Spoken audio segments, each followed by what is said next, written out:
ദിവസം കർത്താവ് നമുക്ക് തരുന്ന വചനം സ്നേഹത്തിന്റെ ഒരു വചനമാണ്. അതുകൊണ്ട് തന്നെ ഈ ശുശ്രൂഷയുടെ അവസാനം വരെ പങ്കെടുക്കണമെന്ന് പ്രത്യേകം ഓർമ്മിപ്പിക്കുകയാണ്. മാത്രമല്ല ഈ ശുശ്രൂഷകളുടെ ഫ്രണ്ട്സിനും റിലേറ്റീവ്സിനും പരിചയമുള്ള എല്ലാവരിലേക്കും ഷെയർ ചെയ്ത് കൊടുക്കുക.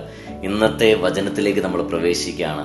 സ്നേഹിക്കാത്തവൻ ദൈവത്തെ അറിഞ്ഞിട്ടില്ല, കാരണം ദൈവം സ്നേഹമാണ്. യോഹന്നാശ്ലീഹയുടെ 1-ാം ലേഖനം 4-ാം അധ്യായം 8-ാം തിരുവചനം.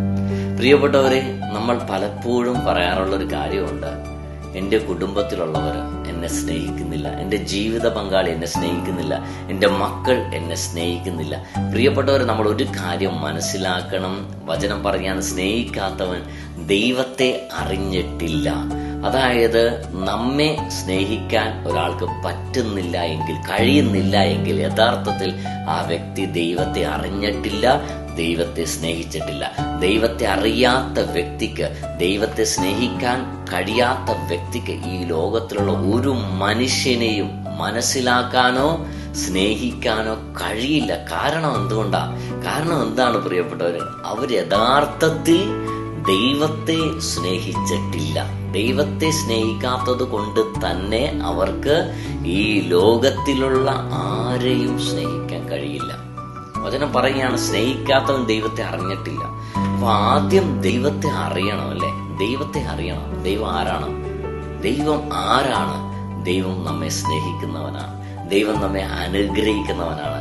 ദൈവം നമ്മുടെ ജീവിതത്തിൽ സകലതും ചെയ്തു തരാൻ മതിയായവനാണ് നമ്മുടെ കർത്താവ്, നമ്മുടെ യേശു. ഈ സത്യം നമ്മൾ തിരിച്ചറിയുമ്പോഴാണ് ആ ബോധ്യം നമ്മളിലേക്ക് വരുന്നത്. ഏത് ബോധ്യം? നമുക്ക് ദൈവത്തെ സ്നേഹിക്കാൻ പറ്റും, ഈ ലോകത്തിലുള്ള മനുഷ്യരെ സ്നേഹിക്കാൻ പറ്റും, പ്രത്യേകിച്ച് നമ്മുടെ കൂടെയുള്ളവരെ സ്നേഹിക്കാൻ പറ്റും.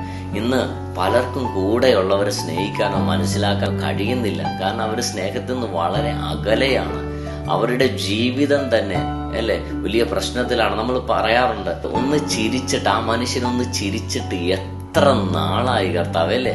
ഇന്ന് പലർക്കും ചിരിക്കാൻ പോലും പറ്റുന്നില്ല. കാരണം എന്താ? ഉള്ളു മുഴുവൻ അഹങ്കാരവും വെറുപ്പും അസൂയാണ്. ആരെയും സ്നേഹിക്കുന്നില്ല, എല്ലാവരെയും ചീത്ത പറയാ, അല്ലേ? കരുണയില്ലാത്ത മനുഷ്യർ ഈ കാലഘട്ടത്തിൽ പെരുകിക്കൊണ്ടിരിക്കുക. വചനം പറയുകയാണ്, ദൈവത്തെ സ്നേഹിക്കാത്തവൻ ദൈവത്തെ അറിഞ്ഞിട്ടില്ല, കാരണം ദൈവം സ്നേഹമാണ്. യോഹന്നാശ്ലീഹയുടെ 1-ാം ലേഖനം 4-ാം അധ്യായം 8-ാം തിരുവചനം നമ്മുടെ ജീവിതത്തെ അനുഗ്രഹമായി മാറട്ടെ, അഭിഷേകമായി മാറട്ടെ. കർത്താവ് എല്ലാവരും സമൃദ്ധമായി അനുഗ്രഹിക്കട്ടെ.